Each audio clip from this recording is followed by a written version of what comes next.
Master of Cakes Joe Stasio here, presenting another episode of Shack Together. This one, number 11, is brought to you by still Shack News, but also a special guest, Sam Chandler, and the incredible crew you've grown to know and love is, of course, also here, to some extent.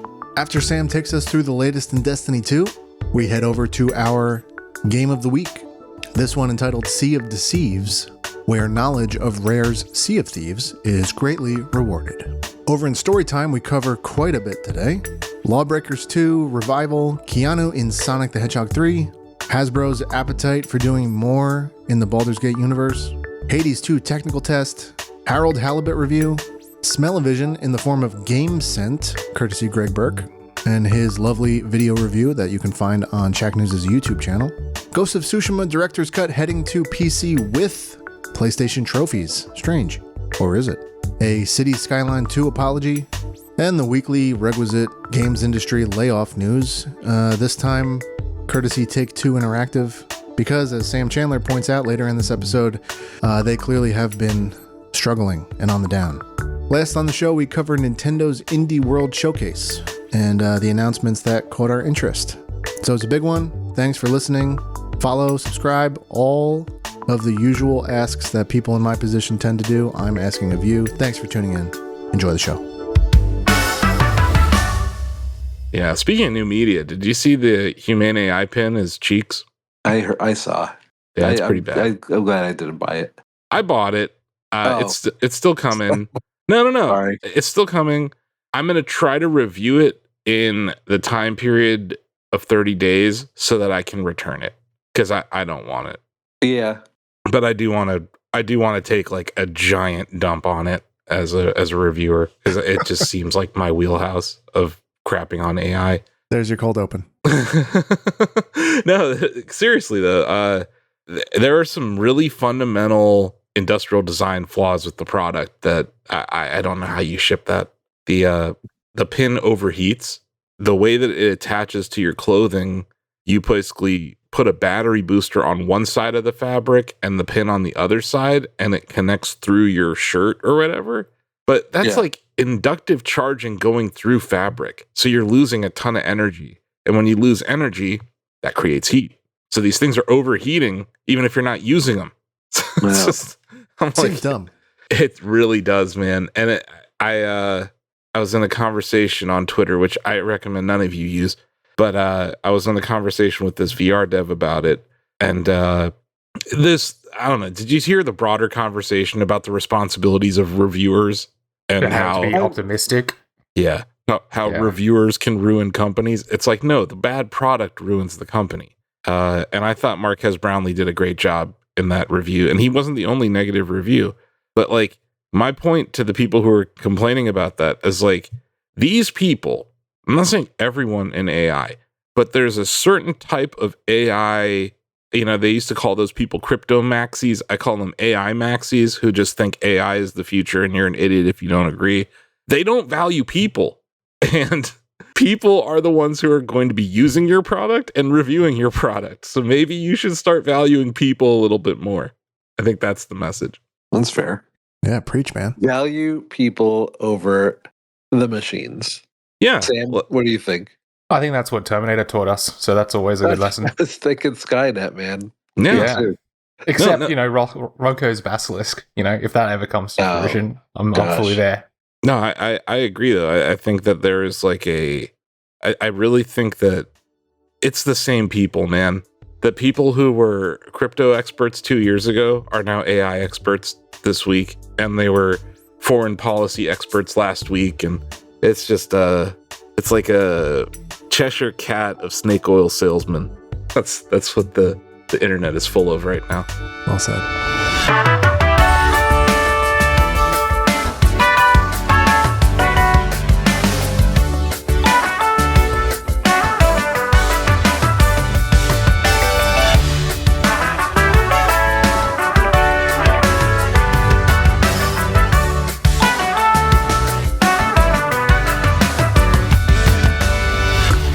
Listening to Shack Together, a Shack News video game podcast where, in this case, the cake wasn't a lie. I'm your host, Asif Khan, and today I'm joined by my co-host, John Benyamine. Hello. our producer Joe Stasio, Hi. and our guides editor and Destiny 2 overlord, Sam Chandler. G'day, mate. Hey, Sam. I have to say, this is, I think, did you record a podcast with us at E3 in 2018? Oh, you know it, mate. That was so this is that was the last time that you were part of the Shack News Extended Podcast universe, or the CPU, as the kids are calling it. Yeah, as the kids call it. So that was like 6 years ago. Jeez. Well, Yeah, welcome back, Sam. Thank you. I know that you had to wake up a little early for this, so we appreciate you taking the time out of your day and getting up a little bit early to get together with us. Oh, anytime. So yeah, we're going to just jump in it. I know you're a listener of the show, right? Long-time listener, first-time caller. I do. I'm looking forward to the game. I feel like I'm ready to win, so... Oh, man. Okay, well, before we get to Joe's very well thought-out game, I'm sure, That I have sounded to ask you the sarcastic. question. No. I actually think this is a good one, Joe. The games are thought out. It's just the scoring. And the names. Some of the names and are... the names, yes. The names are fantastic, and I will Most not of the be concepts. any disparaging. I still don't know how to pronounce last week's game. Anyway, Sam, the most Yes. important question on this podcast. What have you been playing? I have been playing a heck of a lot of Destiny 2 and the finals, surprising absolutely no one. Nice.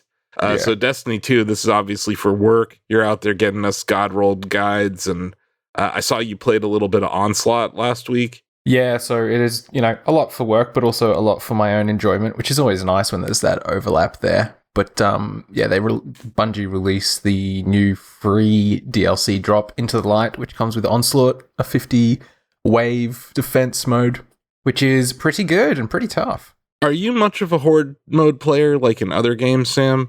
Like, do you like wave-based shooters? Like, I don't know, were you a fan of ODST? Yeah, definitely a fan of Firefight and ODST. Definitely played Gears of War's Horde mode back in the day. It's not something that I gravitate to go out of my way to play, but it's definitely something that I can find enjoyable. It just depends how it's done, because it can just get tedious. My main problem with wave modes is that the first 20 waves are always sort of run of the mill. If I could just skip forward a little bit to the late game waves, then that's I will cool. say, Gears of War 3 allowed you to pick what wave you started on. Oh, that's cool. Yeah, I don't know. It seemed... I've just only really seen your gameplay of Onslaught, and then I've also... I've been watching those Destiny 2 streams when they're happening.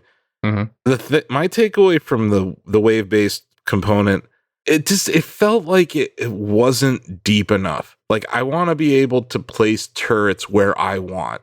And in the game, it seems like there's only certain locations that you can build stuff, right? Yeah, there is, and the reason for that is because players are just too powerful in Destiny 2. Like, if they could place turrets and trip mines and whatever wherever they wanted to, they would just steamroll the encounters. So But you've got that's to the have fun these sort of part. limiting factors. Yeah, maybe. For Okay, me, I it's get the challenge. I get that, but Yeah. I think there's a balance, because there were. I think it was a balance even in Gears 3. There were places where you could move your ammo box or whatever, but the turrets were in the same locations. The tripwires were in the same locations and stuff. So now I get that. The thing that you mentioned, I think, just in Slack when we were chatting about it, is that it's kind of long, right? Like, it took you 90 minutes to complete 50 waves. Yeah, our first one on the hardest difficulty took us about 90 minutes, and that was with a couple of bathroom breaks halfway through, because we're we don't know how long it's going to take, so let's just step away for a moment and How freshen does that work? Can you just pause? Like, does the host, are you able to pause? Once you defeat a boss, or once you're in the pyramid ship and clear the waves, you can just sort of chill out before you jump back through the portal. Oh, okay. Well, that's cool. Yeah. Because I think that was a problem in some, we've come a long way since the first Horde mode, but interesting. Yeah, my raid bucket can sit in the corner for a little bit longer. Yeah, I was going to ask, is Onslaught more fun than playing a raid? Oh, no. No, not even Day close. one raiding is just, nothing matches it. Yeah, that race for the world's first clear, it just seems to be when I think of Destiny 2, that's what I think of first, is those world's first days. That's the pinnacle experience right there for sure. Okay, so this is just something else to do. Are you going to keep playing it? The Onslaught? Yeah, I'll be playing it up until the release of Pantheon and then the release of the final shape, just to keep chasing those god rolls. And I think once I've got the build that I want, I'll move back and do some other things. But for now, So I'm they keen to are keep playing it. attaching god rolls, which are weapons, right? Like rare weapons or whatever pickups. So they're attaching them to like doing things inside Onslaught. Yeah, so every 10 waves you get a weapon, and then if you're playing on the legend difficulty, every 10 waves you get 2, and then you defeat the boss at the end, you get some extra stuff. So you're just constantly getting this weapon drops, and you're constantly looking at the perks to see whether they've got the lineup that you want. And so far, got a few that I need, but there's a couple of gaps that I'm trying to fill out. And a lot of these weapons, the golden ones or whatever, they're kind of like retreads of old weapons, right? That is correct. So these are a lot of the most popular weapons in the series since it released back in Destiny 2, since it's released back in 2017. So they're just a few. These aren't Destiny 1 weapons. These are Destiny 2 weapons, or both. Technically, there is at least one that was from this. Oh, I'm so sorry. This is way. I understand that it's not everyone's cup of tea here. Hung Jury was a scout rifle that was originally sold by Dead Orbit in Destiny 1, and they brought that back to Destiny 2. Okay. And now this reissue of this specific scout rifle is the 4th time it's been reissued with just a new lineup of perks. So, like, whilst the majority of them are just Destiny 2 weapons, there is at least just one. I'm going to say just one. I'll put my money on one. That's probably the most our listeners are going to hear about Destiny 2 for like the next year or so. Figured we'd go all out. I mean, a lot of people read about Destiny 2 on Shack News. A lot of people are watching our content. And, some people on TikTok are going there just to find out where Xur is every week. So, yeah, we're still a number one source for Destiny 2 information on the internet, even if Google is actively trying to kill itself. But, yeah. So, the finals, Sam. I know, man. John, you played a little bit of the finals, right? I did, yeah. I actually really liked the style and everything, but I don't know why it didn't hold me for more than a few days, but I think it's because the glitz of Fortnite for some reason got me. I don't know. Finals was pretty good. Oh no, I think I might have opened up a can of worms there. So Sam, what do you think of the finals? I think it's great, mate. I think the near 200 hours that I've got on it speaks for itself. Damn. So what is it? Is it the destructible environments? Is it the gameplay loop? Like what has its hooks in you? I'm kind of curious. The fact that I'm good at it. Oh, okay. Yeah. That makes you know what? I'll tell you, Sam, that's a great point too. It's like that does make a huge difference because I think finals I was getting smoked. And then Fortnite, I'm like within like the third match, I got my kid is calling me. I got a dip. Guys. Okay. I'm the worst host ever. So okay, well, we'll see you. Thanks for JB. Stopping by, Sean. Yeah, take care. Bye. Bye. And just like that, he was gone. We got a little bit. Officially, he was here. He was here. He played Fortnite. Mm-hmm. I think that's what he said. Yeah, I think so. Sam, like, why? I guess the question is, why am I not playing the finals? I don't know, mate. I think it definitely best experienced with at least 2 other people. Like a fire team. Yeah, like a fire team. You're going to want a fire team. I think that is this. What's the ESBR rating on this show? Just because I keep censoring myself. You can say fuck. Let it fly. Yeah. Oh, okay, cool. Go nuts. The teammates are so fucking dumb sometimes, man. I swear. Like it's just. So being able to actually play with some mates who are of similar, and sometimes like, oh man, my friends are so good at like first person shooters. So being able to actually roll around together and support and uplift each other and just like crush face and I think communication's super important in FPS games. Super important, especially with objective based elements. It's unfortunate because like we've lost something that I think Halo had that a lot of these other games don't. Like Halo 2 had, where like I could play Team Slayer without my friends and have a fine time in Halo 2. And now that's just not the case. I feel like Overwatch was a recent example of that, where it's like Overwatch by yourself sucks. Like Overwatch with friends, actually awesome. So I think it's a challenge that I think a lot of FPS games are running into, Sam, because like for being like the ultimate pick up and play game, I think you have to have a single player mode that's good. And that's why, I don't know, it hasn't encapsulated me like I thought it would. But it is cool.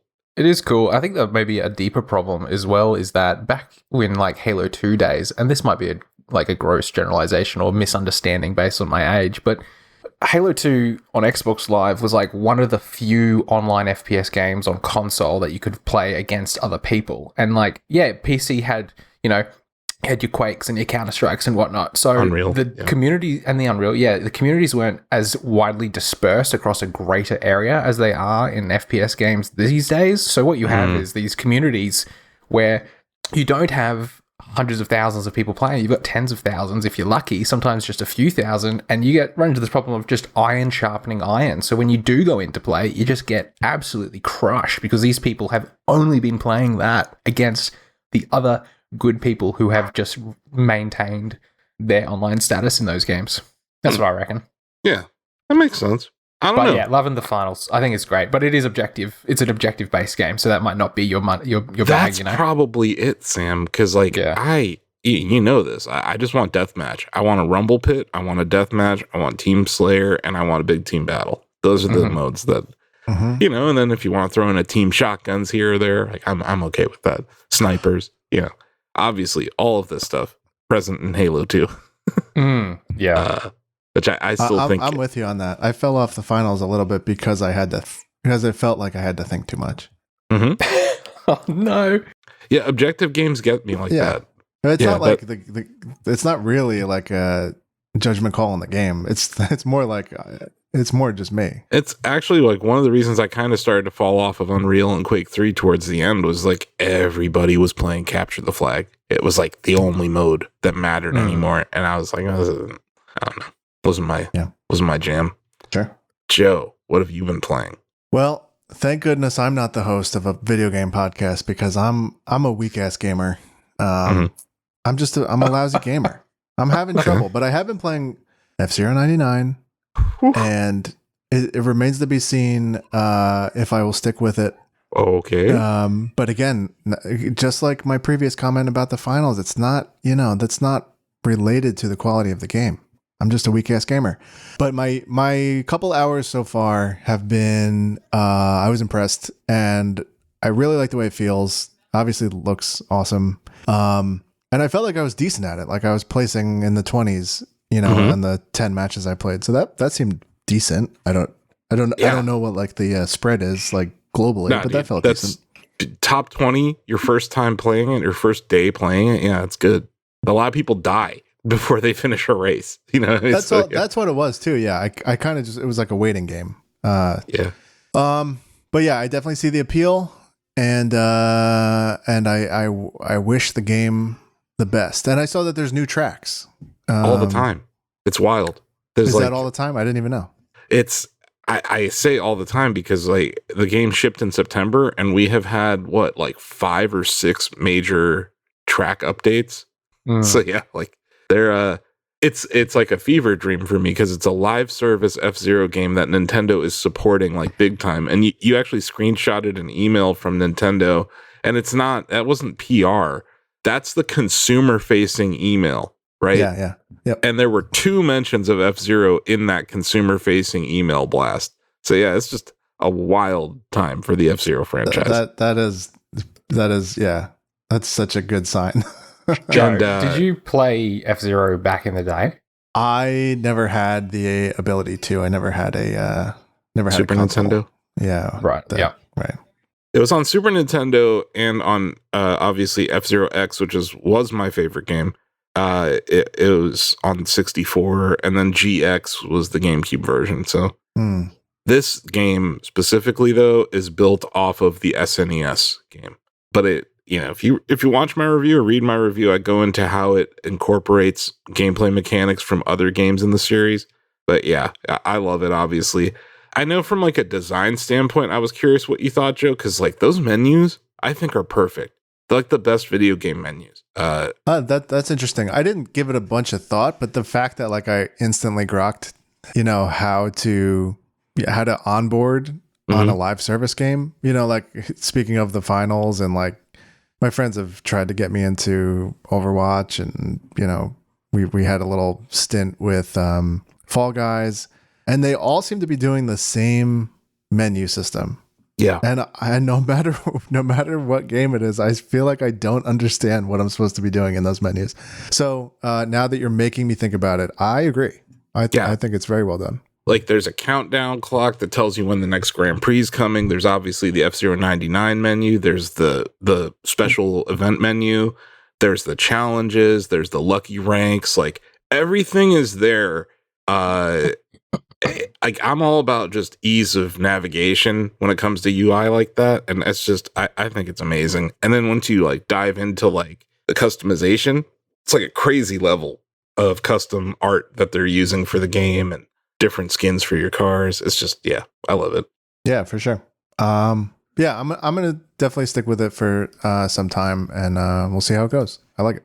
The nice thing is that you can play it for like 2 minutes and then put it down, be on with your day.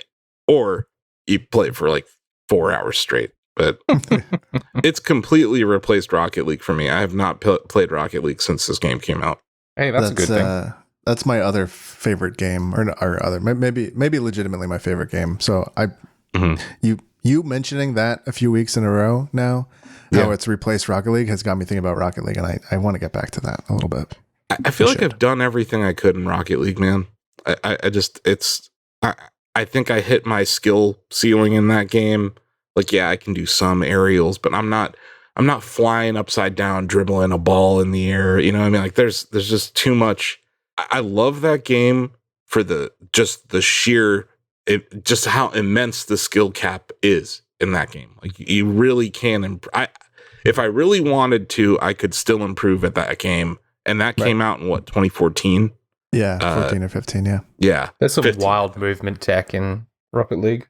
It's just excellent. And that's a UE3 game. So yeah. Imagine what they could do if they had the new physics or whatever. But yeah. Anyone want to ask me what I've been playing? I do. What have you been playing like? Oh, sorry. Man, I didn't even get... No, it's okay. I apologize. No, you take it. You take it. I'm bad. I'm sorry. No, but this is like... No. No, I'm just joking. Yeah. Asif, go ahead. So I kind of took the week off of F-099 until last night, just because I wanted to bask in the glow of the victory. I had more meme videos I had to post and editing. I don't know if you saw the clip of the podcast that I made. It's masterfully edited. No, shoot, I didn't. No, there's a vertical video somewhere out there. I'm pretty sure you saw it, or maybe not. You're not on the internet. So yeah, I kind of took some time away from F-099, and I played a lot of Balatro in that time. I got a really cool Joker the other day. It's like a seltzer bottle, and it re-triggers every card in every hand you play. So it's like you're getting double the points for everything, or double the multipliers. Or I thought that was pretty cool. I think it's neat that I'm a few months into playing this now, and I'm still unlocking new cards. I think that's great. That game is still it's sitting right on at the number one list for my game of the year right now. And I know it's like not a AAA mega remake or anything, but it's a new video game that I've played the most this year. Yeah. And still love it. And then I played Retro Bowl. I won my 42nd Retro Bowl. I defeated the Dallas Cowboys in the Retro Bowl. I just want to point out, I have some amazing, and I didn't even generate these player names. These are just generated by the game itself. But my tight end specifically, his name, I just think is outstanding. And this is, like I said, some developer out there had to have programmed this, but the tight end's name was Boogie Deculus. I like that. It's like Boogie Deculus. Pretty outstanding name. My quarterback is also pretty amazing. John Odukoya. But yeah, I think Deculus. I was just like, Deculus. It sounds like Oculus, right? It's like Deculus Rift. It's a hefty name, yeah. Anyway, won another Retro Bowl. No big deal. 42 straight seasons. Coach Divix is proud. And then last night, I was just like, when I received delivery of this cake, what was it, Monday? Or I think it was Monday. Yeah, I mean, we haven't even talked about the cake. Yeah. No, I wanted to get to the cake. Okay, good. We've been building up to the cake. Not to shower myself with praise, but more like, if you're listening to the show, you're like, that's a bit. No, it ain't a bit. No, it was real. Joe secured all the logistics required to get a cake to my house. The cake said, "Congratulations on your first Fire Stingray F-099 victory." It had F-099 on the side of the cake too. Just an outstanding design of the cake. So I cut out a piece last night, Joe, after dinner. Okay. You know the part that said victory? I cut that part. I wanted to taste victory. Nice. So I literally cut the victory part, and then it also had like it had the 99. I don't really eat sweets, so this is like the sweetest thing I've tasted in a few years. It was outstanding. Tasted really damn good. Good. And it inspired me because I was like, you know what? I have F-Zero like in my blood right now. I might as well fire up the game. So I fired up the game last night. I am not here. So we asked this question maybe after the show or even during the show last week, but like now that I've done this thing, I won a single race of F-099. Am I done with this game? And the answer is hell no. There's so much more to do. He's back. So here are my new goals. And I actually have more than one, but I'm going to just list them. First, I want to win a mini pre. Now, a mini pre is like a random assortment of 3 tracks put together in like a tiny Grand Prix. So first race, you have to place, I think, 50 or 80th or above. Second race is 40 or above. And then I think the third race is just, whoever wins kind of thing. So I want to win that. That's, if you're looking at the menu, these are like the middle, those special event things. I've largely ignored special events for the last few months because I was just trying to grind F-099. Sure. Now, this means that I can play classic mode. So I've started playing classic mode again. Here's the interesting thing about classic mode. You know how the Fire Stingray sucks for F-099 mode? Like it's the worst. Via you telling you that, yeah. Worst vehicle. If you ask anyone who's been analyzing the meta, they would agree. Well, the opposite is true when it comes to classic mode.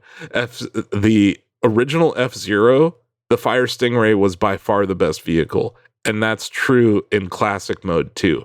How does that work? Because classic mode is the SNES game with the SNES rules, Sam. Right.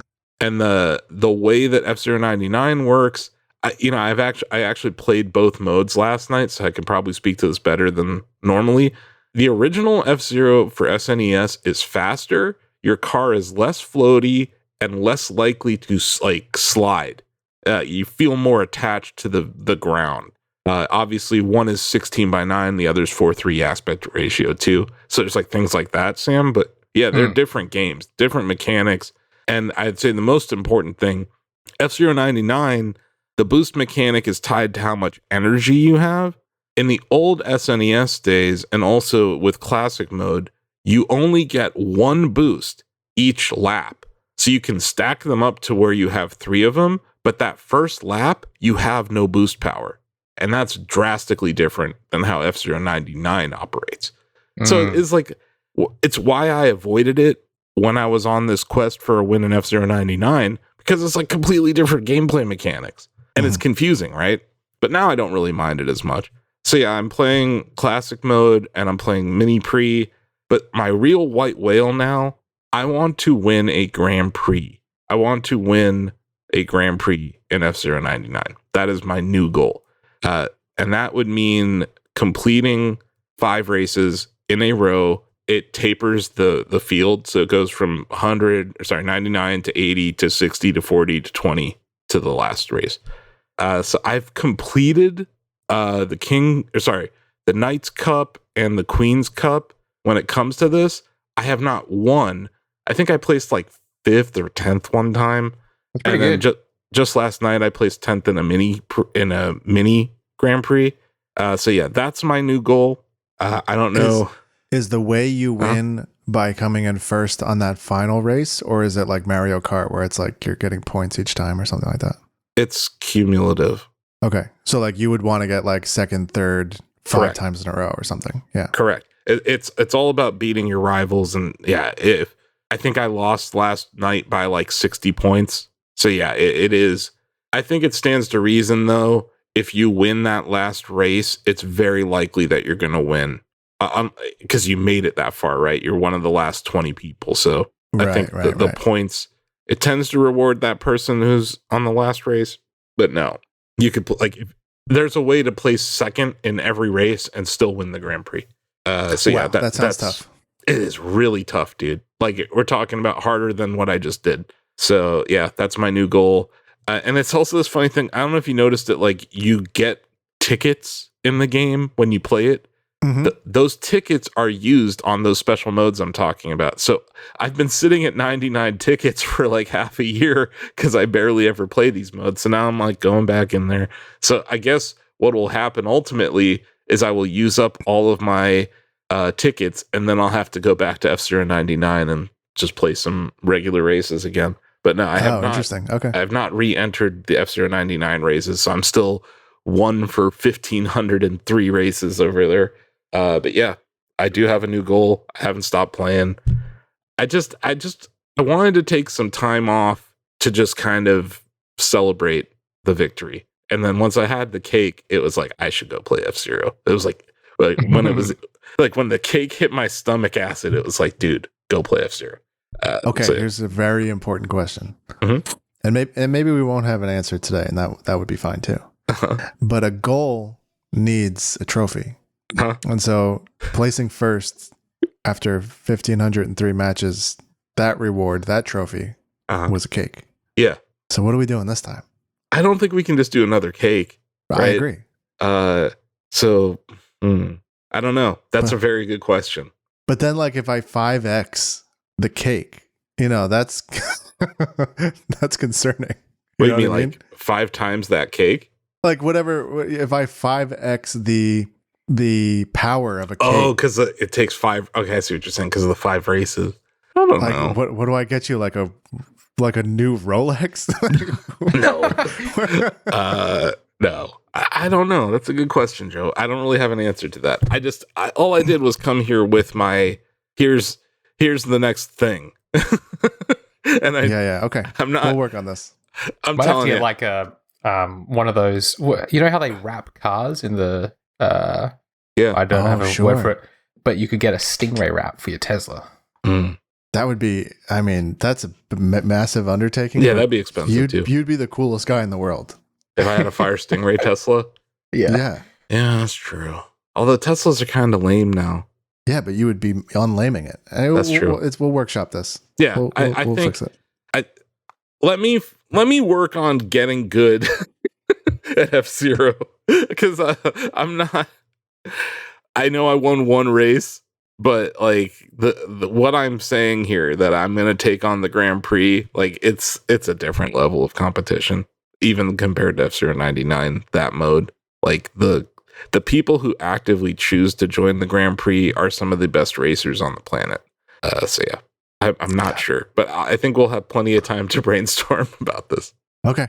Nice. Great. So that's Well it. done. That's what we've been playing. John's playing Fortnite, pretty sure. Wow. And I didn't even talk to Sam, who I think had an agenda joining the show, because we were going to talk about 3-body problem. But I have severe video game anxiety where it's like I'm reading books right now. And I don't want to bore anybody listening, but all I want to do is talk to Sam about 3-body problem. Yeah. I want to talk about 3-body problem as well. Yeah. Yeah. I thought that was the point we of got the to show. do like a bonus episode. I mean, yeah, that's kind of the point, but it's also like I'm being sensitive to the people that likely don't care. But I should say, and we're going to get into a segment in 45 seconds max. Okay. The book is finished. I've moved on to book 2 at Sam's suggestion. Mm-hmm. Very interesting so far. Mm-hmm. Much more long-winded so far.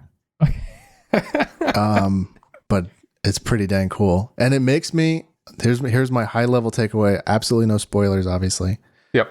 It makes me surprised that no one has written this story before, because it's actually very simple. The premise is what I mean, not the prose, but the premise is give us the premise so that people know at least a little bit. Even the premise in the first book is a mystery. That's the problem. That's true. That is a problem, isn't it? Because it's a 3-body problem. It's a bit of a 3-body problem.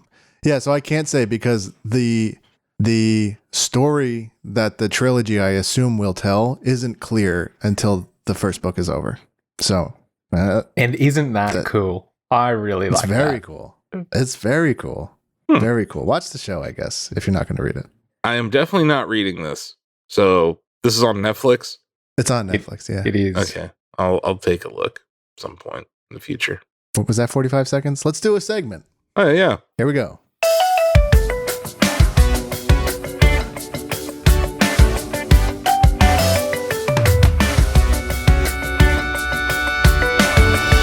Welcome to Sea of Deceives. No, I don't have a lisp or a speech impediment, or at least not in this form. I said Sea of Deceives. I present to you, Asif and Sam and not John, a series of phrases or words that can either be found in Sea of Thieves, the game, or can be found nowhere because I made it up. And this little game was inspired by the fact that I think, Sam, you're quite a big fan of this series. So, that puts you and Asif, I think, in similar territory. And I was hoping that John would get walloped, but I guess he'll sort of de facto lose by not being here. Lose by default, yeah. And you would be correct in your assumption there, mate. Yeah, Sam is an expert at Sea of Thieves. And I remember driving him and his lovely wife insane when I joined their crew. And I was just dancing on top of the wheel while they were like doing everything. Everyone has a job to do, and I need everyone to do their job when they're sailing with me on the ship. All right? When we're cutting across the wind, I need everyone to angle their sails. Oh my goodness. I was the least helpful crewmate, I think, in the history of that game. But yeah.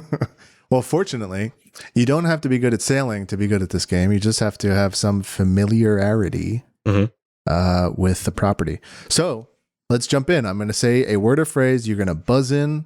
No, we don't have to buzz in. You're just going to give me your answer one by one. And then when both answers are in, I will tell you who's right. Well, let's get through this list. Here we go. First up, and we'll go Asif Sam. Boulder K. So I have to say if it's in the game or it's not. Mm-hmm. I'm going to say it's in the game. Sam. I'm going to say it's in the game. That's correct. Sea of Thieves, Boulder K is a real thing. Mm-hmm. Correct. Here we go. That's a lovely start to this deadly competition. Next up, Chicken Isle. I'm going to say that's not in the game.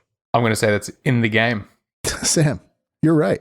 Damn. Chicken Isle is somehow in the game. Yep. It's Next down up in the is south rum. in the ancient... Oh, sorry. Oh, he even knows the location. Yeah, Goodness. it's in the south in the ancient isles.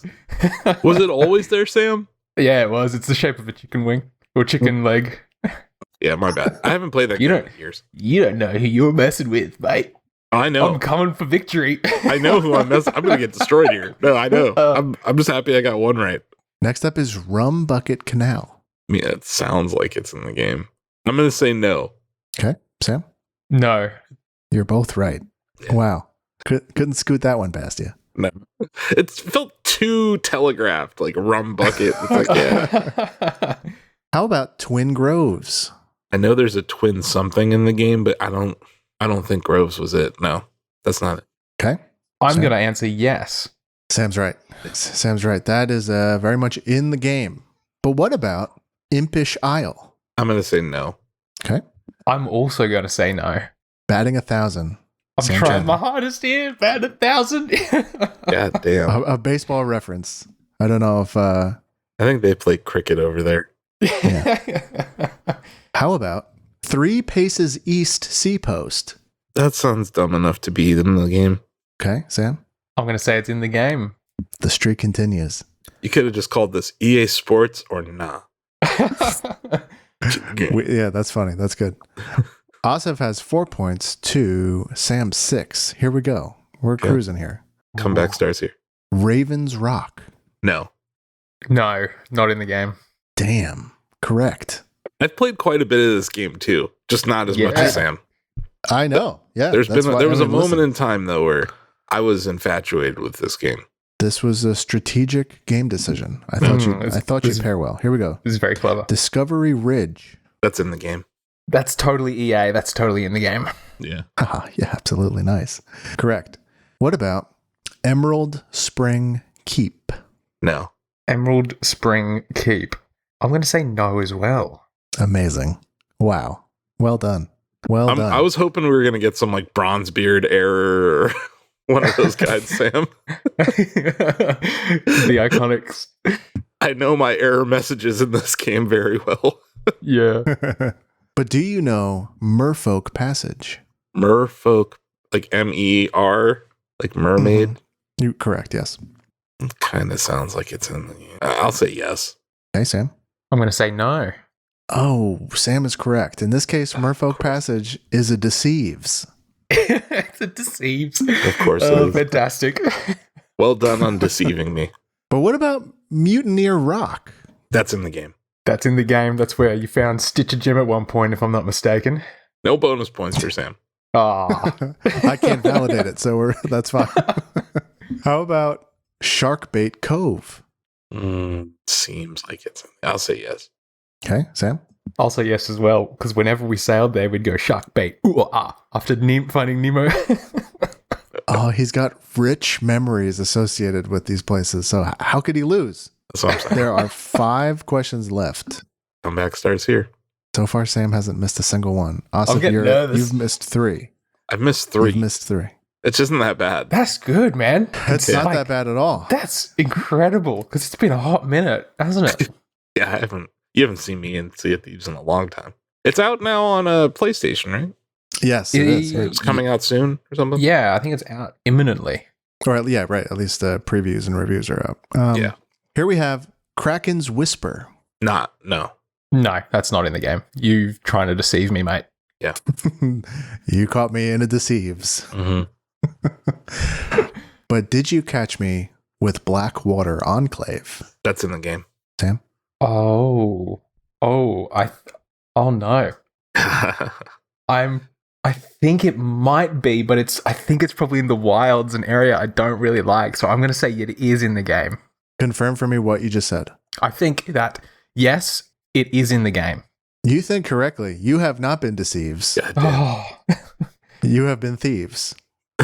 Very good. 3 left. So we need Asif to get all 3 and Sam to fail these 3 for a tie. That's what we're All he that's has what to we're do is going pick for my answer, and then I can't beat him.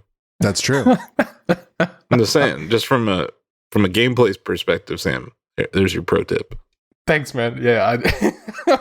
But you're also like on this huge run of being right, so Yeah, who I'm knows? nervous. I'm shaking. I got adrenaline coursing through my veins. I feel like I'm chasing down. These games are really serious business. Yeah, I'm taking this it's legitimately seriously. It's a You might make it to the Wall of Fame. Slumdog Millionaire moment for Sam. It's amazing. Here we have Old Patty's Seacoast Tavern. No. No, that's not in the game. You guys are right. It was a Deceives.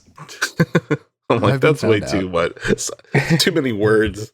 Thieves How is good about- at brevity. Yeah, true. I failed that one. But what about Tortuga's Skullway? That's real. That's in the game. Oh no. I'm gonna have to I don't think it is. I don't think that's in the game. I think you're right.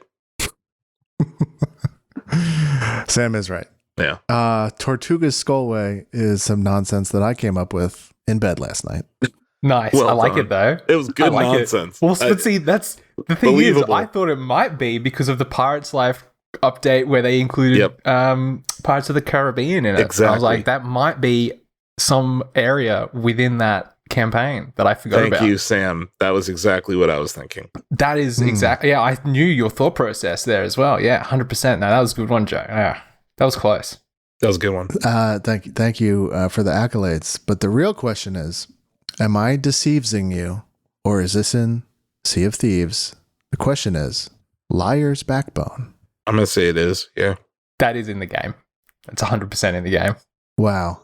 With the final question, we have a perfect score from Sam Chandler. Unbelievable. I don't think that's ever happened. Thank Wow. Thank you. I got my ass kicked. Yeah, I mean, sort of got your ass kicked, relatively speaking, but you performed very well. I would have beat John. Incredibly probably would've. well, mate. Yeah. Considering you've not played in a little bit, and to not to reveal my hand too much, but back when we did play Sea of Thieves a lot, me and my wife, I would take a lot of pleasure in, because in Sea of Thieves you get pictures of the islands that you have to visit, where you have to go dig up the treasure. I would pride myself in trying to identify the name of the island based purely on its shape, and then going down to what the map island table Yeah. and seeing if I was correct now we're going to identify the island. So all that information is just stored up in some neurons up there that haven't been ignited in like maybe a year. Wow. It's almost like you rehearsed for this game. Unbelievable. Well, great. That was Sea of Deceives. And thanks for playing. And now we have story time coming up. And I'm going to pass the mic back to Asif.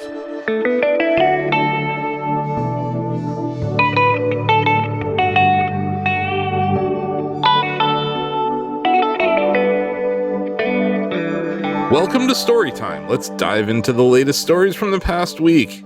So we got our quickies. All right, we're going to hit these quick. Lawbreakers 2.0 fan project makes the game playable online again. This is maybe the most ridiculous thing of the week. I didn't know there were enough fans to do such a thing, but here we are.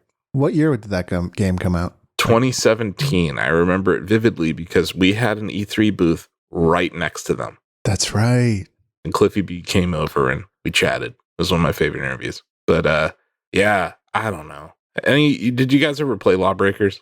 In the office. I think on Terado's computer or something. Yeah. Mm-hmm. I played a couple of rounds and I was like, this didn't quite do it for me, but I am glad that there are fans out there willing to revive it. I think that's really cool. I think the biggest problem with Lawbreakers was it came out a year after Overwatch, I think, and like right in the heart of PUBG mania. And then Fortnite came right after, right? So it's like Fortnite Battle Royale, I should say. But I think it was a timing thing because the game's actually quite competent. Like the shooting's good, the traversal's fun. I thought they did a good job with like verticality and the level design. But the thing that I think at the time probably hurt them more than anything was they made a hero shooter where I couldn't tell the difference between any characters. They all looked so similar. And that was at a time where like Tracer and Winston, like Overwatch looked so unique compared to what they did here. Yeah. Rest in peace. Yeah. So Lawbreakers back. Pretty interesting. Cool.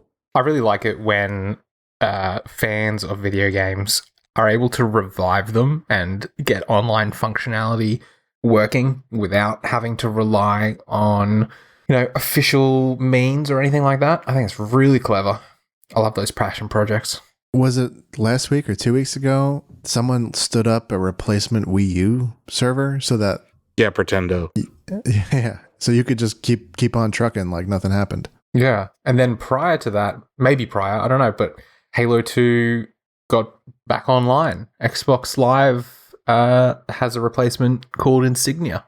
So the OG, if you've got an OG Xbox, you can hook it up and play Halo 2 online again. Wild. Our next quickie, Keanu Reeves has been cast as Shadow in Sonic the Hedgehog 3. This is not a Mad Lib. This is an actual thing. There's a pattern of silly casting. I don't know what the right word is. Just like unexpected casting. Head scratching casting for this universe. I mean, Jim Carrey, I think he's done a pretty good job as Eggman. And then Idris Elba is going to be Knuckles, I believe, in this next movie. But it's like, this seems to just be the trend now. It's just wacky casting and things. Well, Seth Rogen was Donkey Kong last year. Anything's possible. I love the fact that they're taking these high-profile actors and getting them to do these quirky animated characters. I just think that's so delightful. I like Keanu Reeves. Yeah. I just like him, and I hope he I think you and everyone else on the planet loves Keanu. He's so nice. He's so cool. He's very likable. It's true. Likable dude. I do think his voice is pretty recognizable. So it's like, and this is no offense to Keanu Reeves, but like he kind of is always Keanu Reeves in everything he does. So I'm not sure. It's the Seth Rogen effect. It is just like Donkey Kong. Like, it is. There was really no acting. Like if Keanu Reeves says "whoa" as Shadow, just print it, and I'm sure it'll do well. But yeah, these are quickies, so we're moving on. Happy to see Keanu Reeves involved. That movie looks like it's gonna be pretty weird. But yeah, let's move on.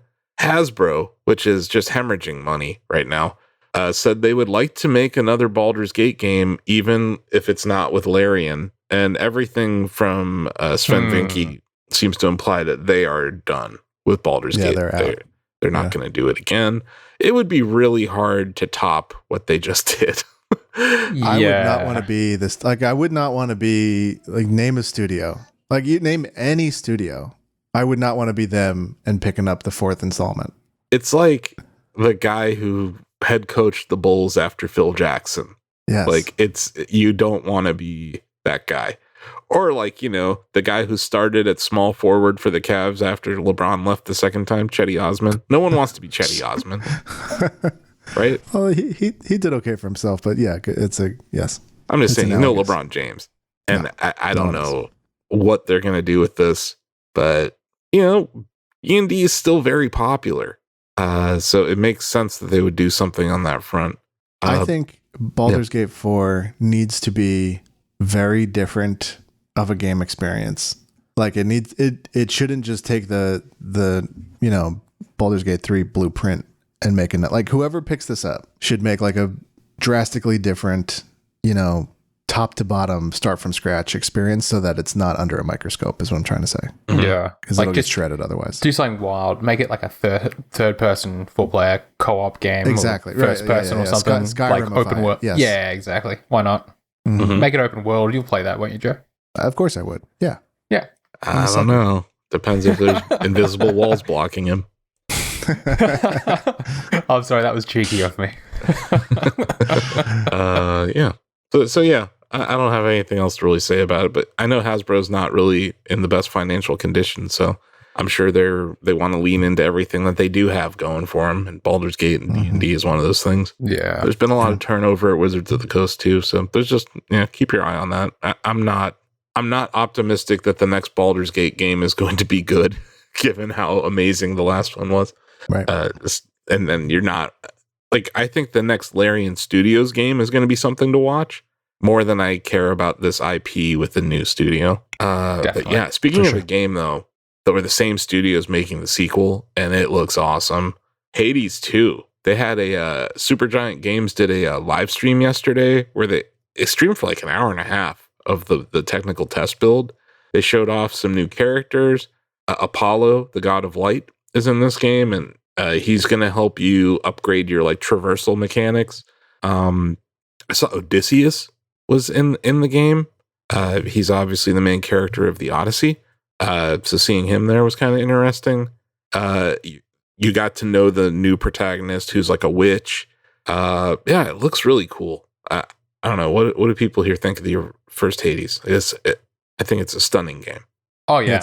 Gorgeous game. I'd never played too much of it. I wasn't particularly good at it, and that's a me problem. But I loved it from what I did play. I think the art style is fantastic. I think the combat was so cool. The storytelling, all the elements really coalesce together in just like that perfect package, and it's really exciting to see them continue that with Hades 2 and sort of develop it more as well with new elements. I had a quick romantic affair with it. As with all roguelites, I don't have an addictive personality, thank God. And I just had trouble meeting the game where it was at. But like, aside from those like repetitive elements, I thought it was excellent, obviously. What's different? Like, what did they show yesterday that makes this different? There seemed to be some, even though you die, there seemed to be some perma progression things that they added. This whole speed, like there's a run button in the game. There wasn't a run button last time. So like adding Apollo and creating this whole new skill tree of revolving around speed, I think is new. The attacks that the main character can do seem to be pretty different. I think the story is going to be different because this is a female protagonist. She's a witch. She does not go to the same place when she dies versus when you die in Hades 1. So yeah, I think it's a combination of new gameplay mechanics, new characters, and new ways to advance the story is what I would say. I have used this game. It's kind of my benchmark for what handheld displays can do. So when the Steam Deck came out, I put it side by side. Here's SWOLED, here's Steam Deck. When Steam Deck OLED came out, that was the first thing I did. I was like, I want to see this running on Steam Deck OLED. And yeah, the game's gorgeous. Yeah. And this is looking good. And they're doing it in a way where they're going to have a technical test, and then they're going to have like a larger kind of early access period. So yeah, everyone will be able to play it soon. And that company has shown that they listen to their fans and are probably going to do something awesome between now and when it launches as 1.0. But yeah, I would say that like gameplay mechanics are a little different. It seems like the narrative's going to be kind of different. And then the witch's powers, like what she can do, are drastically different than what you could do in the first game. So I think those are like the three big differences. Great. But yeah, Ozzy wrote a nice article on Shack News that breaks down everything that we learned. It was like an hour and a half. So if you don't have the time, just go read that article. If not, we have some clips on social and stuff that people can check out as well. Mm-hmm. Next quickie, Harold Halibut review. I think it was Lucas who was on the show last week, reviewed this game. It's an RPG. It seems like it's a little bit slower paced than people might be used to, but it looks really cool. Like the art style of the game, it's like a Wallace and Gromit or something. Yes. You know? Yeah, it's like just stop motion, isn't it? Yeah. So I think that just is striking to see, and I think executing on that kind of art style well is always cool. From what I've read in the reviews, that the narrative can drag at times because it's kind of just like a real world sort of simulator. You know, you're trying to make it feel like you're just kind of living through this guy's life with him. Yeah. But I think the pacing is the one negative that I've heard from people, that it starts slowly. There's some parts that are kind of weird. And Lucas did point out that it doesn't conclude every thematic thread as well as the main ones. I hate when that happens in games, but maybe that means there's a sequel or something. But, you know, if you're a narrative game and you like have multiple strands of narrative that you don't tie up by the end, that's usually frustrating for me. Sure. So yeah, that was Harold Halibut. Got a 9 out of 10 in Shack News, so pretty good. Pretty dang good. And then Greg interviewed this thing called Game Scent. It's like a box that you put in your house that has 6 different scents, I guess, in it. The idea is you plug your HDMI from your console into it as like a pass-through into your television, and then it will use either gameplay cues or audio cues and the power of AI and the cloud to determine what scent to trigger based on what's happening. So there's like a gunfire scent, and there's like there's like a forest scent, some other stuff. So Greg did a really good review of this. If you want to watch it on our YouTube, there's also an article for it. Got an 8 out of 10. He said it's easy to set up. He says it does help with the immersion. It works with games or movies. The atomizer itself is wireless, so even though you need to have the pass-through thing plugged in, you can put the atomizer like closer to where you're sitting so that you can smell things. He said it needs more scents. Like I said, there's literally only 6 scents in the game, in the thing right now. And, he said that the racing car one it smelled bad, basically. Gasoline and burnt rubber. Yeah, it smells like gasoline and burnt rubber. And then he also said it might be overpowering to sensitive smellers. So if you're sensitive to scents and maybe you're like allergic to perfumes or something, this is probably something to stay the hell away from. But it's interesting. I don't know. What do you think? It's like the beginning of smell-o-vision. Yeah, I thought it was an April Fool's joke, honestly. Mm-hmm. And then here we are with a review. No, it's real. It's very real. And honestly, we talked about it earlier in the show, but like we're in this era where now we're starting to see hardware for AI products, right? Like hardware for AI services. Mm-hmm. Some of these don't really solve a problem. Some of them do. I don't think smell is the worst idea when it comes to adding something to video games. But hey, look, exploring new boundaries. Why not? Like this could be useful in like a VR setting, like if you want to increase your immersion that way. I don't think they have anything in their API yet for that, but it's interesting. Like, you know, we're at this time where we're seeing new form factor devices being born to try to do something with these AI services. So yeah, not an April Fool's joke, Joe. It's real. Very cool. It's real. And yeah, I don't know if it's very cool, but it's interesting. I like I'm trying to be upbeat. I'm not. Because like I can't smell anything. So this is worthless for me. Like I have no interest in it at all. But I think there might be a market for it. Like there's some other stuff out there where I don't think there's a market for it. This I think there might be. It's like remember force feedback in the N64 era, where it was like, well, we don't need this. Now it's like a standard, right? So Sure. maybe this is like that, but early, right? We're early on in this. I think the most important thing is to get more smells in there, because 6 is not enough. There's way more smells than just 6 smells. I think they've just gone for like the 6 main ones you're more likely to encounter, I guess. In the game, yeah. I'm sure they did research on like, okay, gunfire, racing game, outside, rain. Yeah. I don't know. I think I would rather use it as just an atomizer that smells nice than for my games. Because I think about the games I play, I'm like, I don't want to smell Helldivers. Oh, no. Like, can you imagine what Helldivers 2 smells like, Sam? Oh, that'd be horrific. Yeah, I mean, like... Smell like squished ants. Yeah, like blood smell, dead ant smell, fried robot smell. None of those sound like a good idea. I'm trying to think, like, I don't know, the depths in Tears of the Kingdom. Like, I don't want to know what that smells like. It's probably awful. Here's a thought.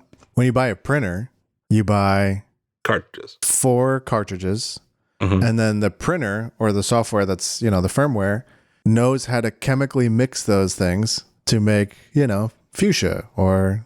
Oh, okay. Whatever. You're saying mixing scents together through the atomizer to create different smells. That's interesting. Can we get just, they have 6 sort of bespoke smells, but can we get like foundational scents that when recipeed in a certain way can be anything? Is that possible? I don't want to shoot down your idea first, mate, but I'll go out on a limb and say I'm not having an AI robot in my house mixing chemicals that I don't know what do. I'm not doing that. I'm not signing Skynet up straight into my house. I didn't say I'd buy it. I'm in the conceptual phase of my thinking. None of us are buying it, but I think there's probably a market for it. We'll see. Force feedback chairs exist. You know what I mean? Like, there's all sorts of stuff. If people want a more immersive gaming experience, this is one of those things. Hey, but these are important step. It's an important step to get to, somewhere else down the line. Smell-o-vision. We never got to smell-o-vision. Anyway, quickies. So here's the next one. Ghost of Tsushima Director's Cut will introduce PlayStation trophies and overlays on PC. So that's it. Wow. It's over. Yeah, I mean that's like what Origin does, right? Like it's that kind of thing. I'm not in favor of it. I'm just saying there's some precedent. I'm just like, it's not even called Origin anymore. Yeah, that's how out of date I am. EA but, something, right? Isn't it? There's wrapper software for other publishers, is what I mean. Sure. No one likes it. No, but this is weird, man, because this is like the PSN is kind of becoming part of is moving over to PC. Yeah, it's gonna be interesting. Taking a page out of Xbox's successful book. Hey, look, more games on more platforms. I'm not going to disparage that at all. Wait, there's a book of Microsoft successes? Yeah, it's a Bill Belichick style playbook. Yeah, it's like a one sheet of all the times they've succeeded. Yes. No, it is good. I want the games on PC. I don't need the background platform. That's all. I think that anytime anyone mentions a PlayStation game on PC, I am legally obligated to say, "Where's Bloodborne on PC? Yeah. Where's my Bloodborne remake?" So sure. Yeah. What is going on with Bloodborne? Did they forget We're about at 9 years. I think it's coming. We're at 9 years. Any moment now. 9 years? This is the year. Wow. Well, what I mean is it's primed for a 10-year anniversary re-release. I guess that's true. And it would be, wouldn't that be a good game to come out alongside the PS5 Pro? That would probably move some consoles, yeah. I think that would move. I'm not saying, you're going to have to, whatever, but I have it. I have it. Talk about the ultimate Xbox playbook. Sony, are you listening? Yeah, obviously. We want Bloodborne in 60 frames. Where are you? Hey, come on, From Software. What's the deal? Sony, get off your butts, guys. PS5 Pro, 120 frames Bloodborne re-release remaster. Wow. 120 frames. I don't know how that's a freaking headline generator. Sam would lose his mind. Denny would lose his mind. Everyone on staff would lose their mind. I don't know. I liked Bloodborne. It's probably the furthest I've ever progressed in a Souls-like. Same. But I still am categorically god-awful. But yeah, I am interested in this whole Sony making PC game thing. It's they seem to be getting better at it. It depends. It's like hit or miss. I know like there was a Last of Us port that was god awful last year. Death Stranding was an excellent PC port from PlayStation using the Decima engine. I think both the Horizon games have made it over to PC now. The Spider-Man games transferred over to PC very well. So yeah, interesting time for old Sony and the decisions they're making. Mm-hmm. But no, there's not a Microsoft playbook that anyone's copying. Sam, come on. Whoa, or Joe. Don't blame Sam for that. Yeah, sorry, Joe. I'm taking stray hits over here. Sorry, Joe. So yeah, talking about PC games again. The City Skylines 2 devs apologized for the state of the game and delayed updates for they delayed the console version to October. So there's no way. This thing chugs on like powerful PCs. There's no way it could run on an Xbox right now. So I hope they fix it because I do enjoy it quite a bit. They added a lot of systems to the game that made it fun, but the performance isn't.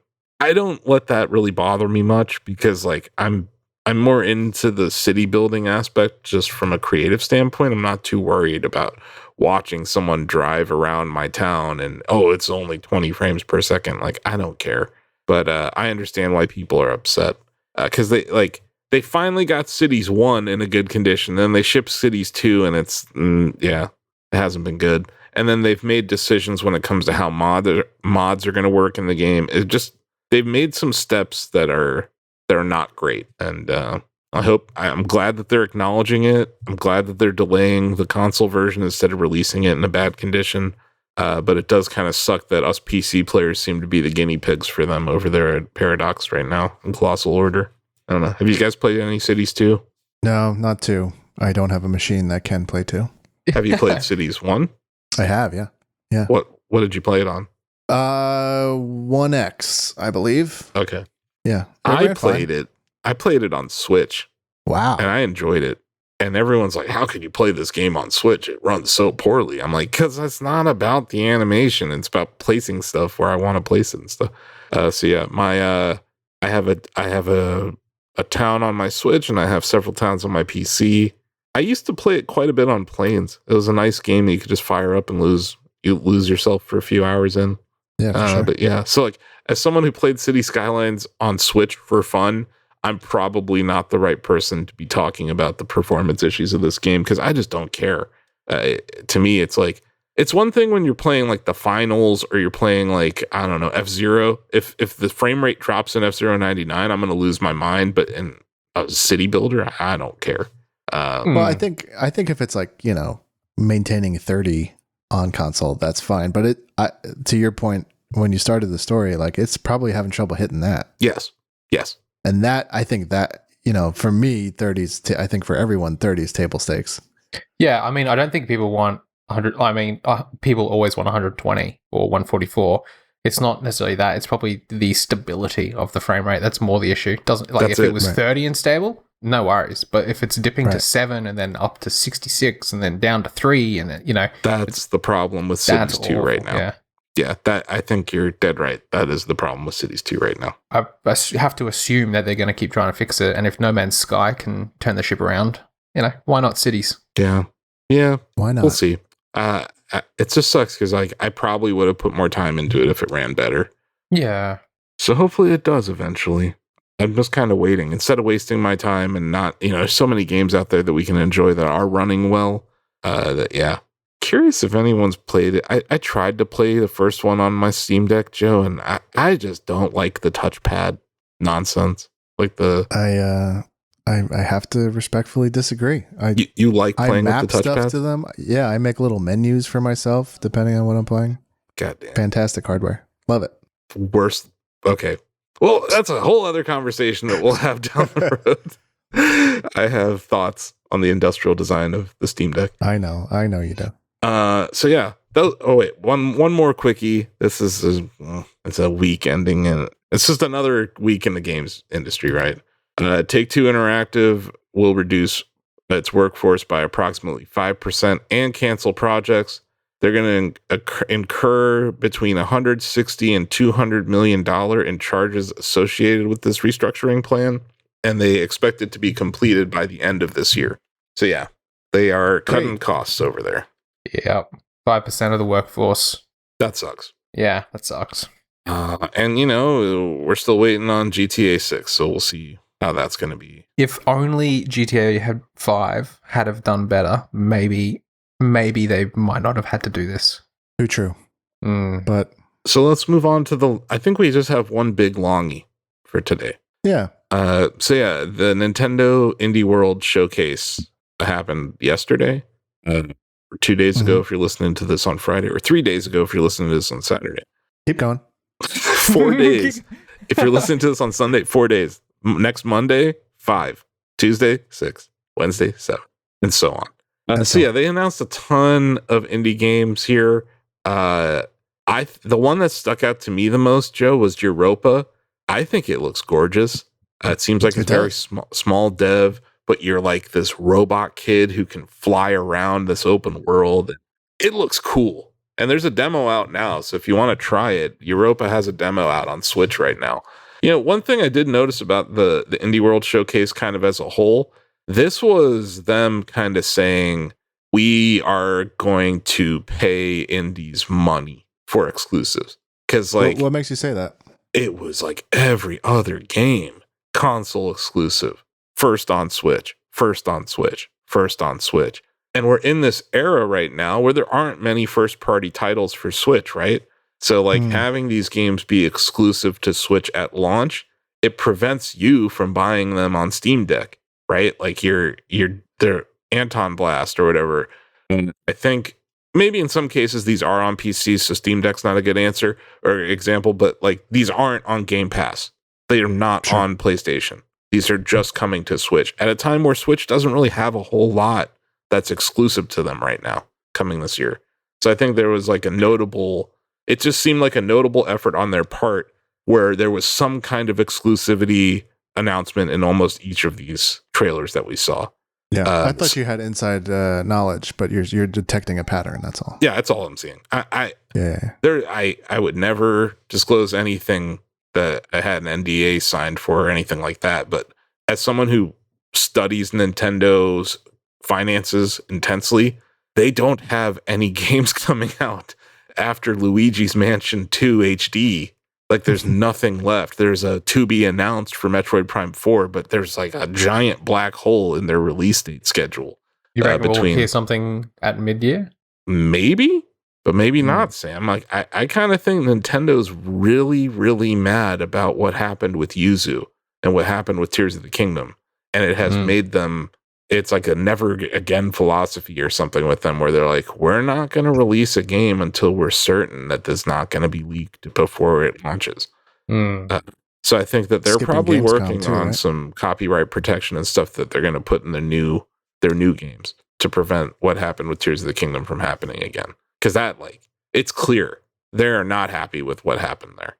So yeah, maybe we do get some announcements, Sam. I am wondering, this is the kind of time where Nintendo should release a game like Brain Training or a Flash Focus, or those kind of kookier games that they have, Pushmo, those lesser IP. I think this would be a good time for that. And I also think remasters, right? You had success with Metroid Prime 1. Why don't you just push out 2 and 3 now? Get everyone excited for Metroid Prime 4, right? But yeah, I just think they're in a black hole for releases. And some of these look really cool, Lorelei and the Laser Eyes. That's coming from the makers of Sayonara Wild Hearts. That looks cool as hell. Anton Blast looks like Pizza Tower. It does, exactly. Yeah. I saw that and I'm I remember I was chatting with TJ and Ozzy about it. I was like, is that the same dev? And it's not. So it's they saw Pizza Tower and they're we're going to make Pizza Tower and we're going to put it on Switch. It's okay. Yeah, but isn't it also the same premise too? Where you have to escape the other direction? Yes. Yeah. You get to the end of the level and then you have to escape. They literally stole everything from Pizza Tower. It's kind of really weird when you get two games that have the same premise developed around the same time. Because I guess the one that releases second is always going to get that kickback of, you just kind of copied it. And it's just being able to it's unlikely that a game developer can pivot that quickly and create something, unless you're just churning something out to knock off. It looks cool as hell. Yeah, that game looks cool as hell. And I also like Pizza Tower quite a bit. So if you haven't played Pizza Tower, that's a great Steam Deck game and just PC game in general. Weird that it's still not on Switch. It's weird that this whole thing is strange. Anton Blast being on Switch, Pizza Tower not being on Switch, all of this very strange. I saw a lot of people mention that Anton Blast and Pizza Tower kind of give them like Wario Land vibes, and I would agree. That's cool. I think the main character, both those games kind of resemble Wario's mechanics more than a Mario or even a Sonic. But yeah, Anton Blast looks cool. We also got is it Teenage Mutant Ninja Turtles Splintered Fate? So this is coming to Switch first, but it's already out on Apple Arcade. This is the Apple Arcade one. Okay. I wasn't sure about that. Yeah, so I thought this was like a new game. No, but it's an Apple Arcade game. And also, is TMNT...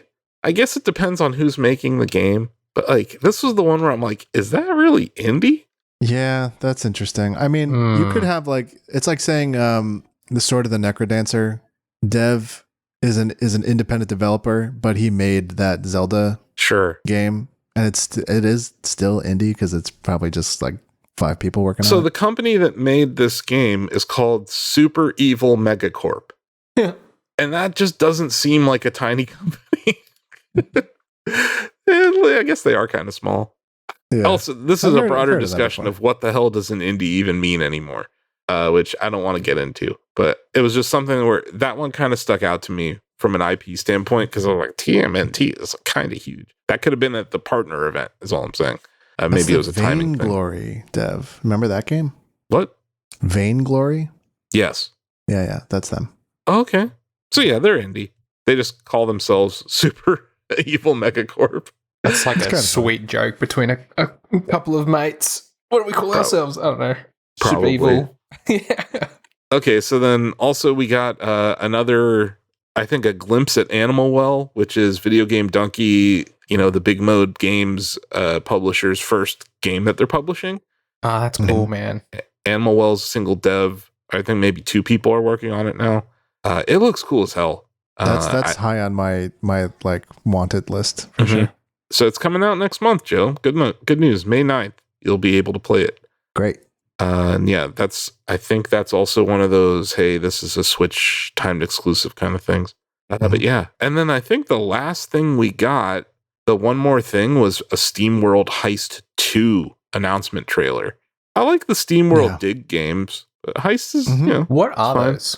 That's the only one I've never played. The Heist is a 2D tactics turn-based game that's sort of predicated on bouncing bullets off of walls and ceilings. That's a bit peggly. So that you can hit.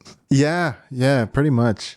It's one of my more underwhelmed SteamWorld experiences. I thought Dig and Quest were pretty good. Yeah, I'm of the same opinion, Joe. I don't. Yeah.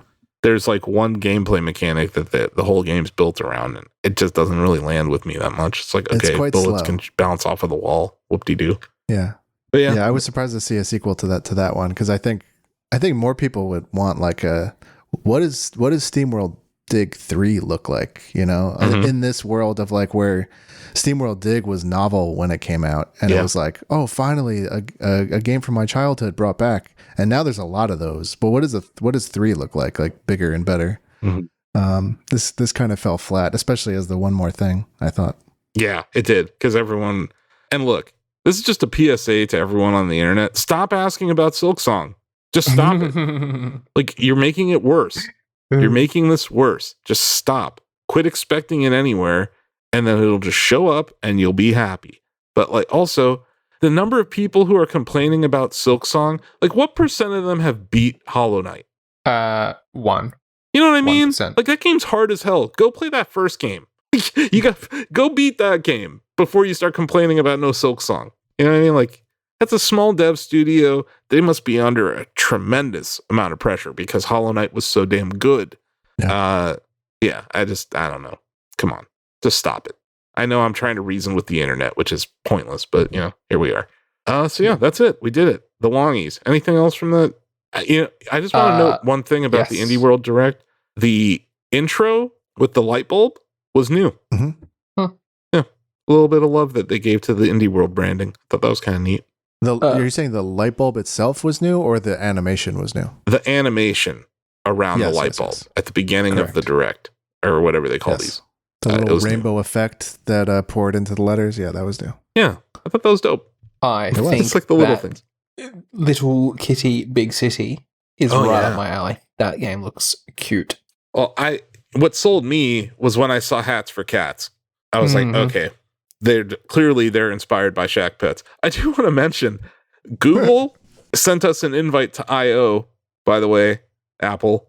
So no WWDC invite from Apple, but Google, they invited Shack Pets to virtually attend Google I/O. But still, it's an invite. Nice. Yeah, so that's it. Prestigious. Those are all the news stories for the week. We did it. I don't know. Is there anything else? Did we miss anything, Sam? Not off the top of my head. Yeah. Let's go to the community. Should we call this community notes? Yeah, sure. Good. Community notes, because that's what they call it on Twitter when you post misinformation or you get corrected. Are we getting noted? Yeah. What's going on? No. These are notes from the community. Positive ones. Yeah. And Joe screenshotted them, so they look extra fancy in this section now. So yeah, we've got a few comments from the Shack News community across all of our different platforms, which you can join by heading over to shacknews.com/chatty. You can comment on the article page for this podcast that will go live on Friday. You can also just comment on YouTube. You can email us at an email address that still doesn't exist, so I'm not even going to say it. You can email me, asif.khan at shacknews.com. Put Shack together in the subject. Or just Shack message me on shacknews.com. That might be easier. Anyway, Axeman808, moderator extraordinaire at Shack News, says, I'm guessing this was in reply to me winning F-099. He said, now everyone's saying pick a top tier can STFU. I agree completely. That was the whole thing, right? I could have won F-099 months ago if I picked a vehicle that I don't like, but that was not my mission. And then mission accomplished. Haas Mamu over there on YouTube. He's very active on YouTube. I don't know if you've noticed, Joe. He's all over our comments there. He said that Joe is the best cake producer ever. I highlighted this one because I would like to formally be called that, if you don't mind. Best cake producer ever? That's like your new title? I don't need or the just best cake part. Producer. Cake producer is, I think, officially, if you don't mind, what I would like you to refer to me as. Cake producer or best cake producer? Just cake producer. Cake producer. Okay. That's your new title. Next week. Promotion. We'll just put it in the notes for next week. Yeah, those are the two highlighted messages. I saw, look, me winning a race in F-099 got Joe to play the game. There's something magical happening in the F-Zero space, and I'm definitely one of the people pushing it. But there is I think we're witnessing a revival of F-Zero, and it's amazing. Literally, Sam just asked, will we see anything this summer from Nintendo? Anything? Perhaps a new F-Zero. Not this year. No. I think if we get a new F-Zero, it's going to be part of the launch of the next system. Because I don't think we're getting Mario Kart 9 at launch. Why? That's a whole other conversation for another show. Where the hell does the Mario Kart franchise go from here? Yeah, we could do 45 minutes on trying to guess what they could possibly improve. Yeah. Mm-hmm. My one suggestion that I had, and I think I mentioned on the show before, is Mario Kart Wonder. Take the Wonder effect and add it to a race. That sounds cool. Stressful. It'd be cool. Does sound cool though. And then how do you handle it? Is everyone transport into the Wonder effect at the same? Yeah, it's a whole thing. But I wonder, because I think Mario Kart 8 Deluxe is excellent. I do want to mention that we're going to be streaming it again tomorrow from the Shack News headquarters. We're going to be ranking our best bad guy levels. That's going to be the theme of tomorrow's show, our Friday show. So yeah, that's it. We did it. That's going to do it for today's show. Subscribe on your podcast app of choice. Tune in every Friday for more Shack Together. Joe's been really good again. He's up there, almost up at 11 p.m. on Thursdays. So yeah. Places that you can support Shack News all over the internet. We're on Twitter, which is currently called X by some rebel billionaire jaboofer. We're Shack News over there. People actually retweeted us yesterday, so thank you for that. We're on Facebook, which is our largest platform, because apparently the universe is just built on irony. So yeah, we're on Facebook. We're Shack News over there. We're Shack News Media on Instagram, where people are still arguing about Elon Musk weeks later. We're on TikTok at Shack News. That's going to be a place where you can watch vertical videos. Obviously on YouTube, we're Shack News. This podcast will go live over there on Shack News YouTube. There's a ton of vertical videos over there as well. We have Shack News Interviews, which is another channel that's kind of self-explanatory. It's where all of our interviews live. There's also some nice vertical videos there. And then we have a third channel now called Shack News VODs. That should be self-explanatory too. Those video on demand of our live stream efforts. So if you missed our live stream, you want to catch up to them, the Shack News VODs channel is going to be the place to be. Give it a sub. There's not a whole lot of subs over there yet, but it's a brand new channel, and it's going to be a good place to catch up on VODs. So those are the places, right? I don't think I missed anything. There's shacknews.com. We have the Cortex platform where you can post your own articles. Someone posted spam in Spanish this week, Joe. Like it was like a big ass article written in Spanish, and it was spam. Huh. So that was neat and new. I thought that was a new level for us that we're getting Spanish speaking spam now. But yeah, it was like a really, really long article too. Very strange. Anyway, what was it about? If you don't want to post Spanish spam, you can post whatever you want there. We have a review system built into it. But also, if you don't want to write a whole ass article, you don't want to mess around with our content management system, we have something called Shouts built into it, which is basically our version of Twitter. I think it actually resembles Twitter more than X does these days. So yeah, Cortex Shouts is a place where you can just express yourself, do whatever you want, post videos, post images. It's free upload. Everything's free over at Shack News. Shack News Cortex also has an RSS reader built into it. So check out Shack News Reader. You can add subreddits to it. You can add YouTube channels, podcasts, all sorts of stuff. So like for me, I hate Reddit, but being able to just look at a subreddit, all the topics, all the posts in reverse chronological order, that to me is better than having to deal with upvote nonsense and all the algorithm crap over there. So yeah, love Shack News Reader. Give it some love. I mentioned it earlier, but yeah, we are working on a new update for Shack Pets. Don't know when that's going to launch, but we have people in the beta. We're working on getting the bugs out of it, and I'm the master of finding bugs in things. Joe can attest to that. And yeah. We also have Bubbletron.com. That is our first game. It's free to play. Does not require a download of an app or a login of any kind. And yeah, you take 3 business ideas, you combine them, and it spits out a valuation. You try to get the highest valuation of the day, the lowest valuation of the day, or you can just make funny combos of things. Sam here, probably the most intense player of Bubbletron. He has like a tier list for the different parameters, Joe. Wow.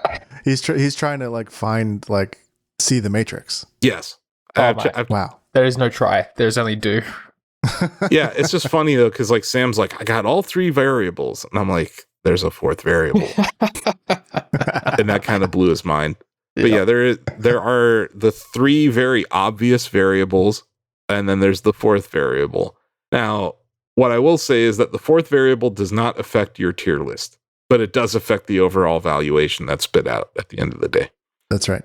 So yeah, Sam will be very interested in what we're cooking up right now then. Oh, absolutely. I think I gave him. I may have talked about it on our staff call or something earlier this week. But yeah, there's we got updates coming, making it more accessible, easier to play, letting people feel a little bit more of a sense of accomplishment when they do hit those different valuation metrics, the high, the low, whatever. It's really funny. The amount of private prison solutions that have been around this last week or two has been amusing to me. It's always funny when porn shows up there. I did something as basic as like a Canadian porn website last week, and it was valued in like 15 million area or something. But yeah, give Bubbletron a try. And yeah, I think that's it. Those are all the places. Those are all the things you can do. I have one last update. What's your last update? I'm going to script this out for you. We're going to record it, and really well too, and maybe like sound effects and whatever. And then I'm going to stick it at the end of every episode so that you can get 10 minutes of your life back. No, because it's so great to hear me fumble through all these things. Oh yeah, we're on Twitch too. Yeah, Twitch, Shack News over there. Like I said, we're going to be streaming a Mario Kart stream on Friday there. But yeah, that's probably a smart idea, Joe. No, yeah, we'll do that. Because then I can just fumble through this ending that I still haven't really figured out. Because I'm like, I just like start waving at a camera that's not even on, and then I say bye. But yeah, that's it. We did it. I did the Shack News general promotion, which the outline told me to do.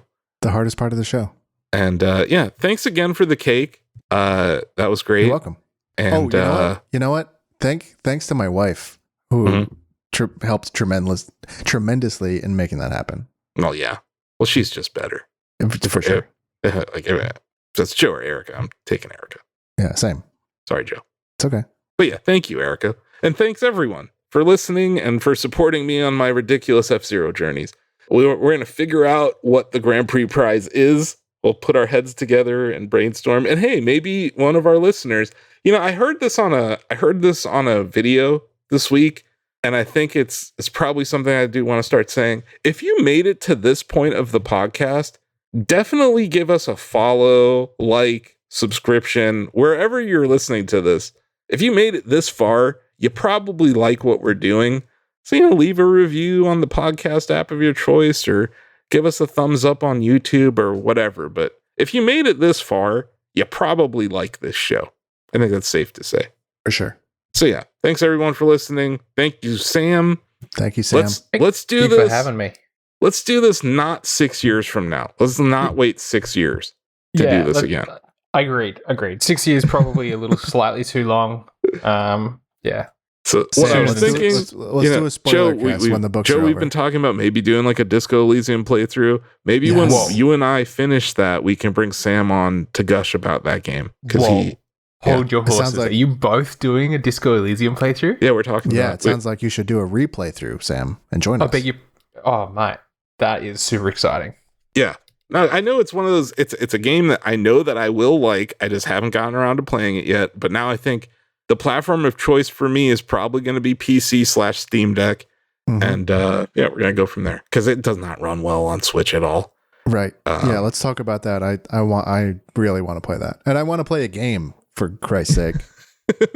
Joe wants to have more than one game on his list of what he's played. But yeah, get back into the F-Zero mines, Joe. There's plenty of F-Zero 99 to play. Joe, if you wanted to read and play games, the Disco Elysium's the perfect game for you. It really is. See, now we're cooking with gas. Love it. Let's do it. Awesome. So yeah, thank you everyone. That's all. This is where we just kind of wave and say bye, Sam. So bye. Bye, Sam. I'll never bye, forget everybody. You. Bye, Sam. Bye. Yeah, Thanks for having me. We did it. I'll never forget you. Bye.